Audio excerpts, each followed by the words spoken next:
Hey, I'm Xavier Johnson, and I'm here with the band The Hollows for Big Bang Radio. And hey, guys, how are y'all? Hey man, good one. Thanks for having us. Great. Let's get into some questions. First question: how would you describe your style of music? We've heard a lot of things. Folk rock tends to be like the easiest catch-all term. Whether or not we individually may describe it as that, I'm not sure. One of us calls it kind of junkyard rock, roots rock, Americana. What would you guys say? I always call it junkyard rock, but that's more of like a personal. And when we started out, we used to play with a million different instruments, more than we do now even, and we would lug them all on a shopping cart from gig to gig. Like it was just this like traveling minstrel show, so it'd just be like this ratty old shopping cart with like accordions and guitars, and it was always tipping over. So we started calling it junkyard rock. But roots rock or folk rock is probably the most accessible kind of blanket terminology. Awesome, cool. Where did the Hollows form, and pretty much where did the name come from? How do you get a name like that? Well, formation. So Jeff, Eric, DK, and Dave all went to Hope College together in Michigan. So they all knew each other from school. We all have a background in theater. We all went to school for the performing arts. So they all knew each other from that. And I met DK, the banjo player, doing a theater show in Connecticut at Goodspeed Opera House. And he and I, this is a while ago, this was in 2008, he and I took a quick liking to each other and started writing a lot of stuff together and just hanging out and jamming. And I got to meet most of the other guys on Halloween of that year when they all came to see the show. We all hung out and jammed. So I met everybody, and we all just started getting along. When we got back to the city, we were like, let's just start jamming like regularly. Let's do this and see what it's like to try to make a band happen. That's basically how we formed. Yeah. We added Justin, our drummer, via a Craigslist ad that worked out pretty well, surprisingly. Yeah. But yeah, everybody else knew each other from school. The name came from, I was listening to some music, walking around. I think it was the summer. It was sort of warm and idyllic out. I don't know, you guys can fact check that if you want there. I'm not sure if it was actually the summer. That's how I remember. And I was listening to a couple different artists, and I was just like, why do I like these bands so much? Like, what is it musically that I really like about the songs and these melodies? I kept thinking about the spaces between notes and these intervals. I kept thinking about, these big hollow spaces between these note jumps that I'm like really interested in. I was like, the Hollows, that's kind of a cool name. And it sort of conjures up, wooded areas or some sort of land features as well. It's kind of the benefit of like it could mean different things. So that's where that came from. Yeah, I think. Yeah, that's very good. Yeah. Awesome. It sounds like you guys like really was the classic college band that formed there. So that's great. So are all of you from New York, or are y'all like different parts from over there? No, we're kind of scattered. For our drummer is from Manhattan, born and raised. Everyone else is I grew up in New Jersey. Jeff's from Indiana, Nebraska. Rob's from North Carolina. A couple of our guys are from Midwest, Michigan, Chicago area. So kind of all over. How would your hometown where y'all grew up, how does that affect your music? How do you incorporate that into your music? Well, I grew up I kind of grew up all over the place, but mostly in North Carolina, the mountains. And when I was there, I was exposed to a lot of bluegrass music. And at the time, I hated bluegrass. Like, this is hick music. I'm not interested. I was a bratty teenager. I wanted nothing to do with North Carolina. And I was like, oh man, all these hillbillies playing stuff. I wasn't into it at the time. It wasn't until I went to college where I started to appreciate when I would go home on Christmas break or whatever, and really began to appreciate just how much art and local color there was where I was from. I just hadn't really appreciated that style of music. So it definitely informs what I bring to what we do now, having grown up in the South and being around those people, those characters, those kinds of stories. I think all of that kind of informs my writing, at least. Oh, okay. Yeah, I don't.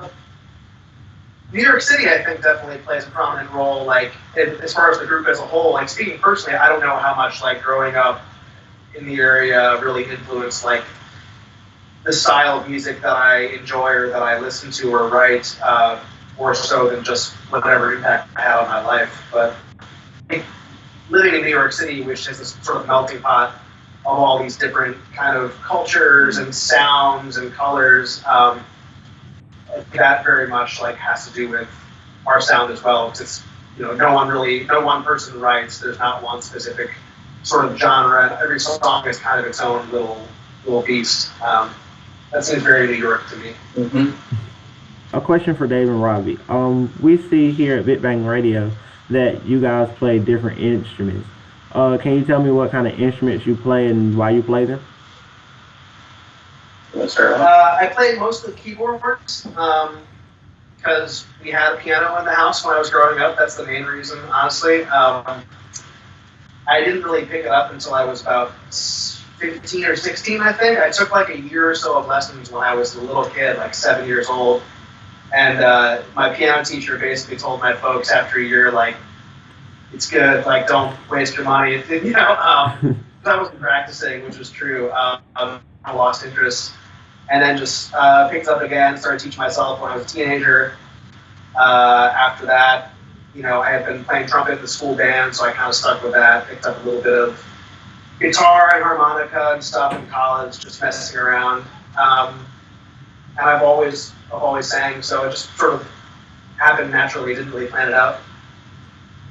I play guitar, mandolin, slide guitar, and a couple of tunings, and a little bit of harmonica.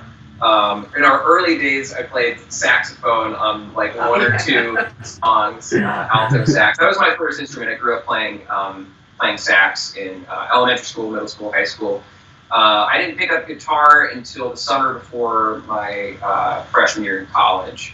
I got used to guitar and started learning, the 3 or 4 Weezer chords in every Weezer song. And I was like, okay, I know how to play guitar now. Obviously, I didn't. So still figuring all that out. I guess I've just never been able to focus on one instrument for too long. I always hear something else. Oh, I want to figure out how to make that sound. So I'm just constantly, it's a blessing and a curse. I have too many instruments and not enough time to get good at as good as I'd like to be at any of them. But it's nice to be able to have a lot of variety. Awesome. In 2016, when you released your second album Between the Water and the Water Wheel, is the album name in reference to the Coney Island? It definitely has some direct references to Coney Island. Spending a lot of my time down there that summer. And yes, however, the title is more a radical reference to our journey in life, and the wonder wheel being the unknown beyond, and the water being the other side of the unknown beyond, and us being here in between the two, trying to figure out which way to go. Jeff created our artwork for that album. The back cover is a photograph that he took, and the front cover is like a sculpture, found objects that he made, kind of wandering around the beach in the Coney Island area. Yeah. And we knew we wanted the artwork to be sort of thematically tied with that, but we were kind of hemming and hawing over a name, which we tend to do, like overthink things, like, oh, what if we call it this? No, what if we call it that? Like ongoing conversations, 6 guys, 6 different opinions, and then Jeff finally said Between the Water and the Wonder Wheel, and everyone kind of stopped, and we were like, how did you come up with that name? That's a crazy name. And he's like, that's literally where I was standing. I was standing between the water and the Wonder Wheel. And we're like, it works. Like it's got a nice ring to it, and we're drawn to it pretty quickly. All right, and you talked about the inspiration for the album art, and so what's the inspiration for the album and the lyrics that's on it? Oh man. That's a big question. Yeah, it sort of varies song to song, probably, Yeah. right? Some of these songs on the record are newer than others, some are older than others. There were ones when we hit the studio that felt like still in process, and then other ones that we had developed over a while already by that point. So it really varies. I have to kind of take it on a song-by-song basis, but I sort of think the overall, when we were discussing the theme of the album, artwork and everything, and sort of lyrics, there was a lot of water imagery, hence also where the title came from. A lot of water imagery across all the songs, and a lot of lives in the characters in the songs that felt like they were kind of in oil or going through a transition phase. With the Ballad of Jack Bye, for instance, death is a huge part of that, and loss and sorrow and grief for such a relationship that spans so many years between the two characters in that. So I think there was a lot of, it's not a dark, serious record, but there's a lot of heavy stuff on it. You know? Yeah, and again, just change and movement. Like, change isn't always necessarily a bad thing, too. It's always sort of, like you said, like a life in transition, a life in motion. And maybe that's sort of like what the Wonder Wheel is, too. Like, the wheel keeps on turning, and, you know, between point A and point B. And we're kind of checking in with these people when they're in between the two stages of life, whatever that may be. Mm-hmm. From each of you, what do you think your favorite song would be off the album? Ooh. This is where we start arguing. I would say, for me, I'd say Humpback Heart, because I have the most fun playing that song. That's easy for me. Nice. That's a good call. That was a really fun song to play. Yeah, it's like, how do you engage? Is it the song in performance, or like just the particular song, like the way it was recorded?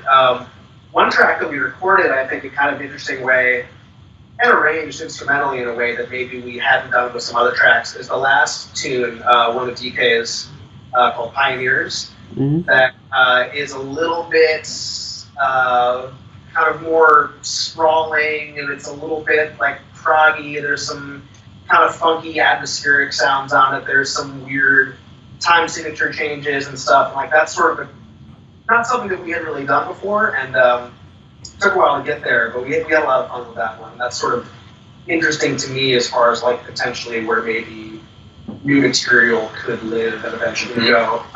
And a cool way to wrap the album up too. Yeah, for sure. To end on that message.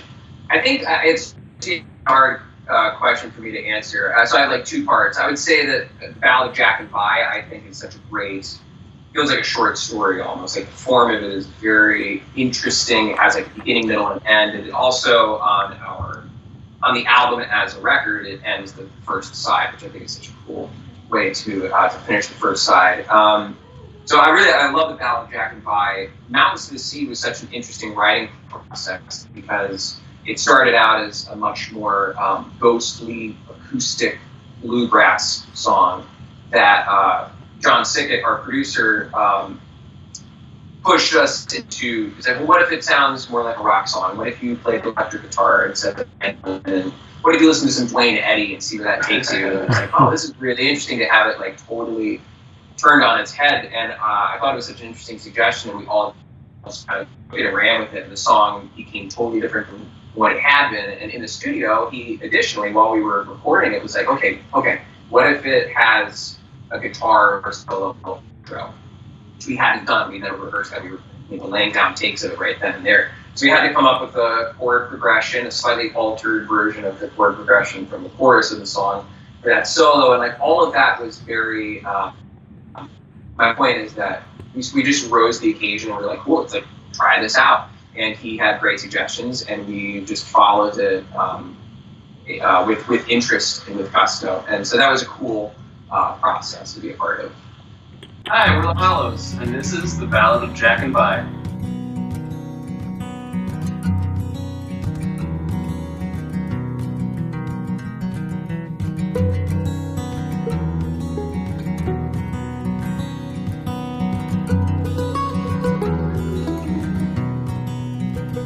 I said if I'm gonna die loving you.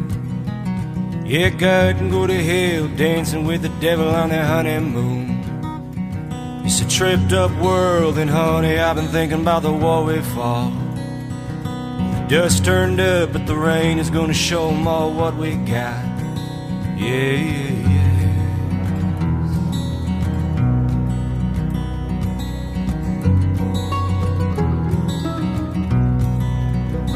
Jack said if I'm gonna live on loving you. If they take me too, I'm gonna take a few too, that's what I do. Yeah, I never learned how to swim, the riverbed is running with your blood. When that sun comes up, the violets will be busting through the mud. They ran so far, far from their past, but with one shot, she fell so hard, she fell so fast, she fell so fast.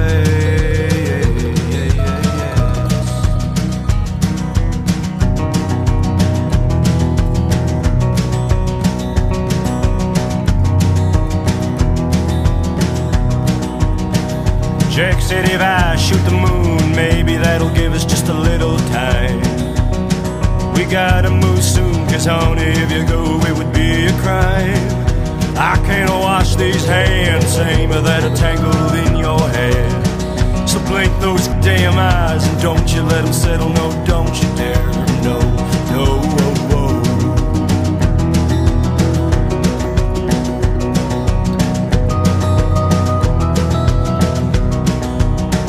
If I said leave the moon alone, it's making you glow like a holy ghost. And it won't be long, but honey, let me tell you what I miss the most. I'm gonna miss those hands and the way they touch me underneath my dress. Yeah, it all went bad, but honey, our love was such a pretty mess. And they ran so far, far from their past. He held her close, and when they kissed, it was their last, it was their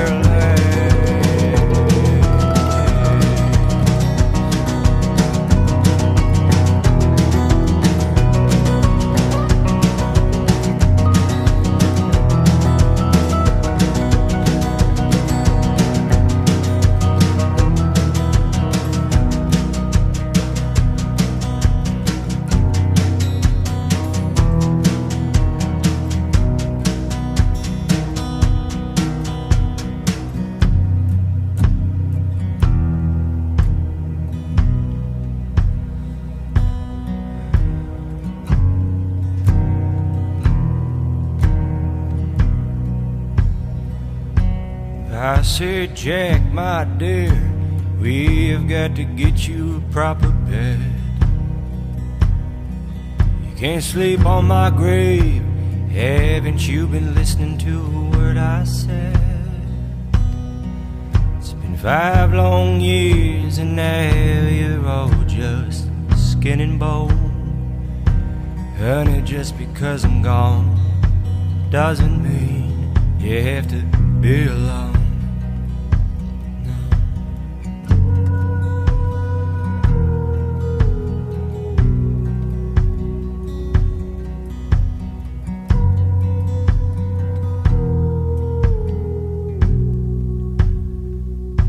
Jack said, mind your tongue, I'm tired and I'm feeling old.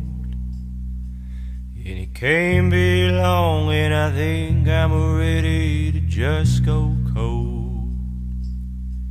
You can say to me anything that comes to mind, and we'll run again, leave this tired life behind. And he closed his eyes, and he slept so sound.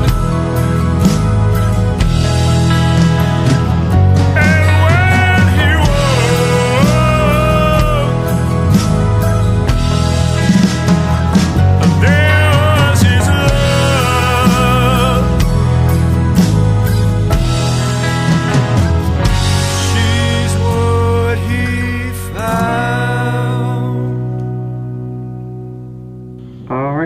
And earlier, in answering that particular question, you talked about time. Now we looked at a couple of you guys' music videos, and one in particular stood out to us is "Mountains in the Sea." Now we heard that you guys wanted to mimic the American Bandstand 1950s show, I think it is. And who comes up with the concepts for as well as that video, as long as your other ones?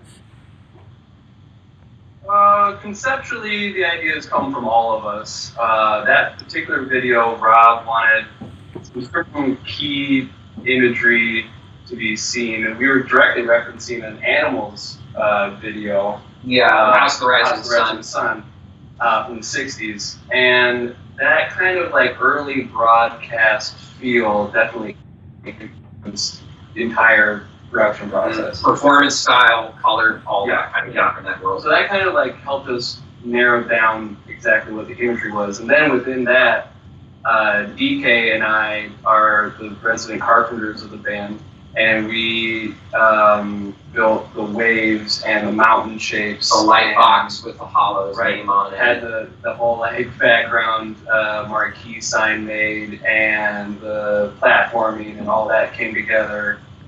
And we basically built the room that we needed to get that effect, which is, not unlike what they did back then.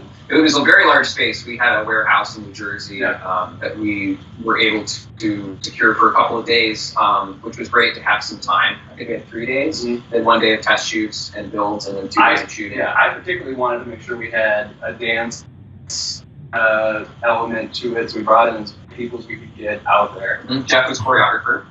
And we just kept checking in with each other about what we wanted to see happen. We wanted full band shots, we wanted to do dancing, we needed some kooky little...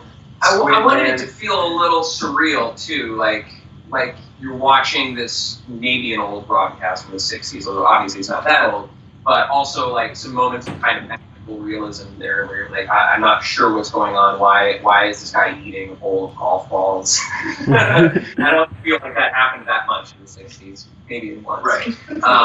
Once or twice. Yeah, so it was a very collaborative process. Our director, Brad Wagner, crushed it and was very open to all of our weird ideas and did a great job of editing it in a way that helped make it make sense. Each of the videos is very different. Our video for Poor Eyes was a totally different production process that DK and Eric and well, all you guys were a big part of. I unfortunately couldn't make that one. And that was a totally different process where we had marionettes, and the concept frequently comes from 1 or 2 members and then it's kind of built out from there. Yeah. They're all very collaborative, both within the band itself, but then we're fortunate to like have so many talented friends in our New York family and various artistic backgrounds that we work with, whether it's like photography or film directors or editors or puppeteers and painters. So we've been very lucky to have their talents on those videos. And that was the fun thing. One of the fun things for me about Mountains to Sea was we got to bring a lot of those people that are in the actual video, like not just behind the scenes. They're behind the scenes too. But we got to bring in like a dozen or so people to like kind of join the party with us, and that was really special. Yeah. With all of you guys' music videos being so unique, what is y'all's favorite video that y'all done so far? Again, it's hard to pick, but Mountains to Sea was such a large undertaking in terms of the amount of people involved, the sets, all of that. That it was kind of like living in a dream while we were doing it for those 3 days. There was just so much to do. It was kind of like you can't spare a moment to like, wow, we're actually doing this. But afterwards, it was like, wow, I can't believe we actually did that. That was a huge undertaking. And then we had to clean up. Yeah. So continue. Yeah, that was probably the most ambitious one for sure. That might be my favorite. I also, because we didn't mention it before, we did another video for this called Jamestown, one of Eric's tunes, with the same director, Brad, and Eva, and DK's brother, Patrick, on a smaller scale video, but it was really fun for different reasons, too. It has a very different vibe. It's a little bit darker. It's also weird. Basically, all the videos are kind of weird. My folks have this old, like, 1800s barn on their property up in upstate New York, so we went up there and kind of, like, hollowed it out and created this little set in there. And that was a much more, like, self-contained video versus something like Mountains to Sea that was much broader in scope. Right. It was just one location really for Jamestown, just the 6 of us. Although we did a lot with that different location, and we projected images on the outside of the barn, which I don't know, maybe Eric came up with that. Such a cool idea. It looks really interesting.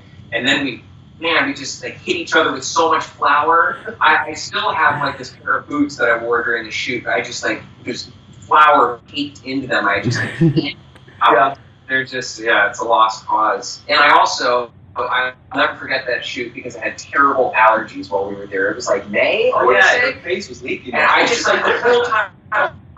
Okay, I'm ready for the next take. And I just like everything was running on my face. Tears, mucus. It was a disaster. A great time. We're the Hollows, and this is Mountains to the Sea.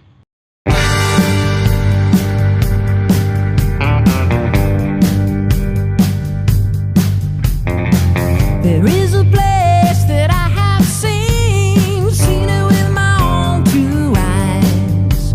It creeps around God's grave and stains where it lies.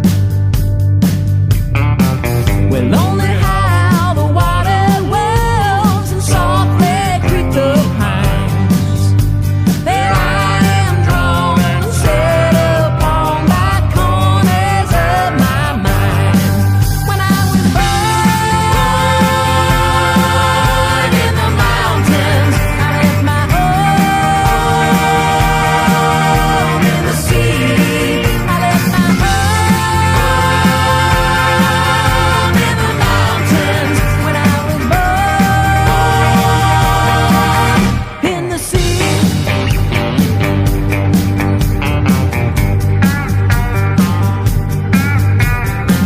Now I'm laying in buttered sun and cheating merry crowd, but none compare with shadows where my thoughts speak out loud. When I was born in the mountains, I left my home in the sea. I left my home in the mountains when I was born in the sea. Now please don't make me go back there. Please don't make me go back in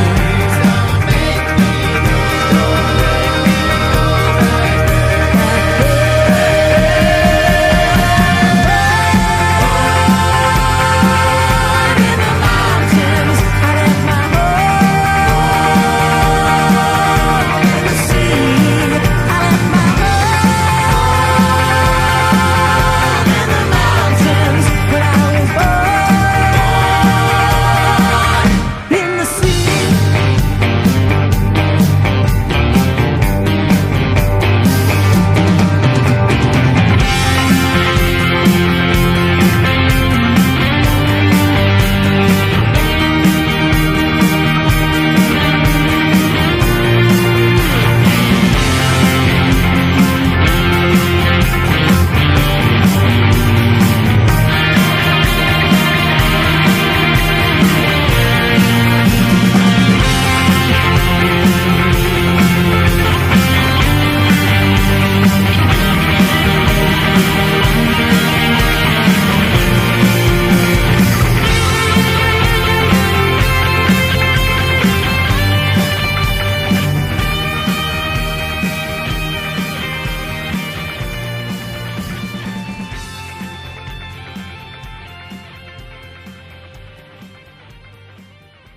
All right, what is some good, bad, even the embarrassing fan encounters y'all have had so far?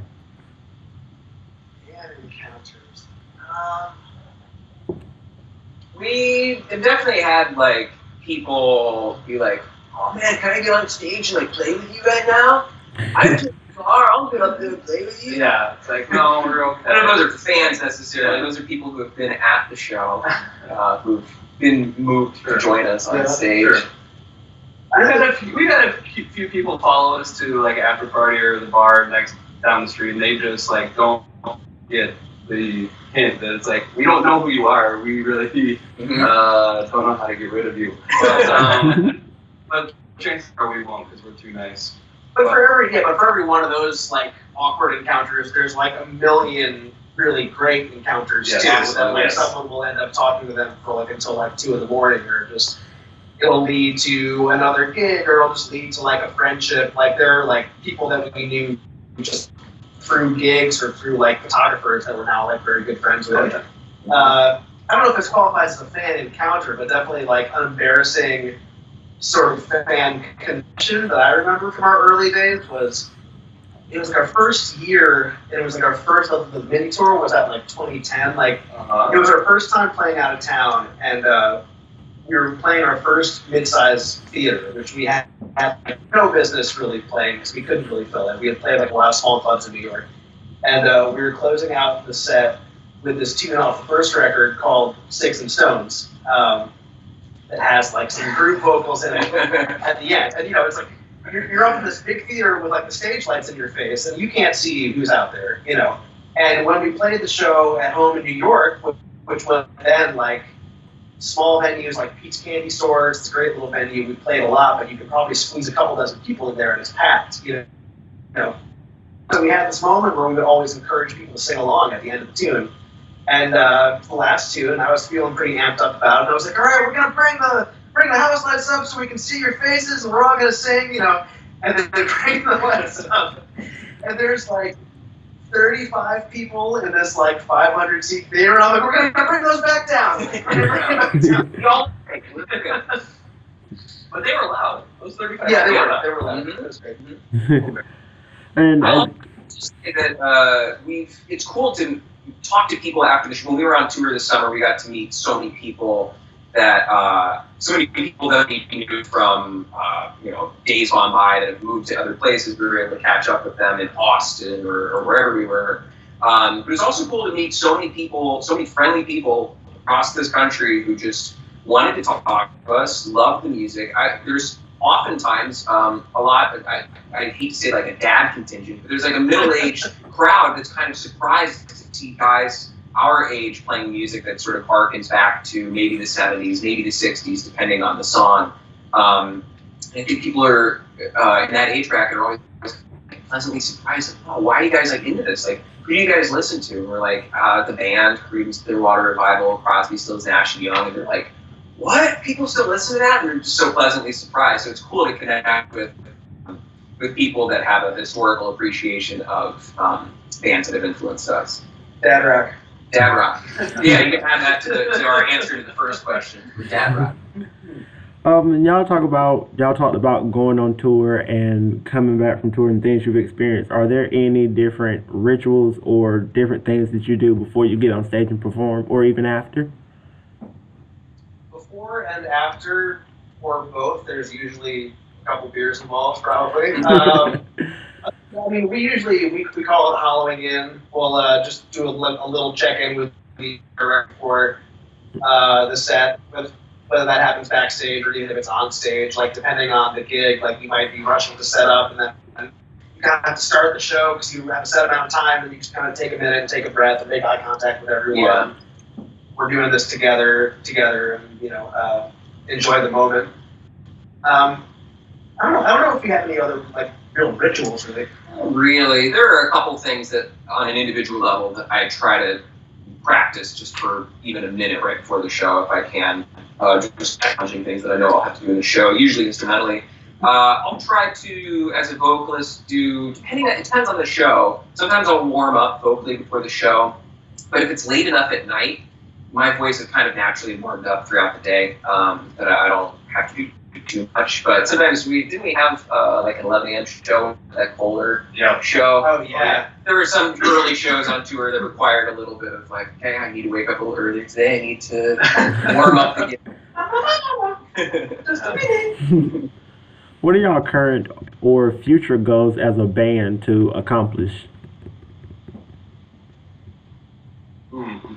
I think sustainability as a band, continuing to look forward to new music, new sounds. Like every album that we put out, we definitely learn something about the music that we're making, and then it informs new next. I think just continuing that pattern is definitely a future goal.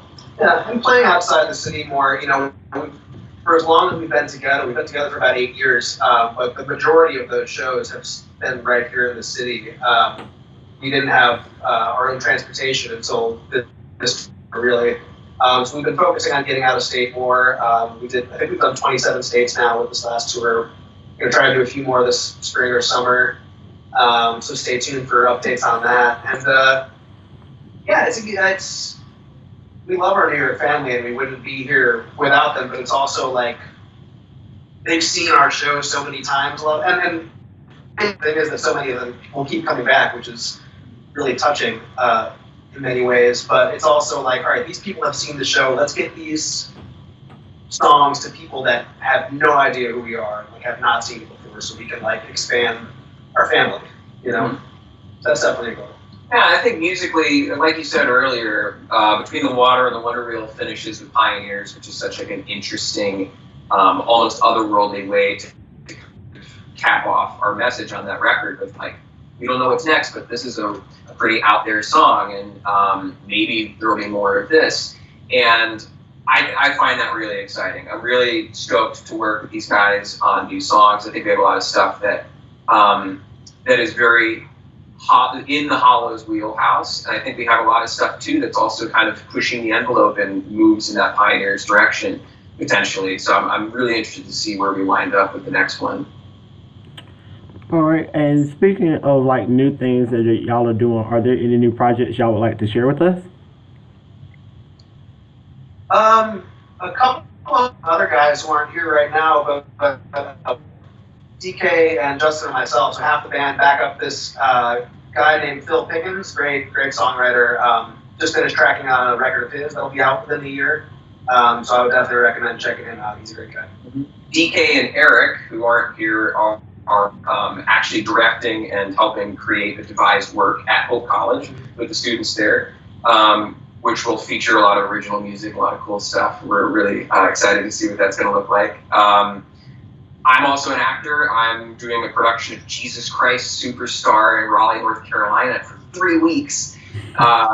So, make sure everybody knows about that and come out and see that. Jeff, what do you got going on? I've been taking this time post-album stuff to kind of work on other art. I've been painting more. I've been just trying to stay visually artistic and keeping that wheel going. So.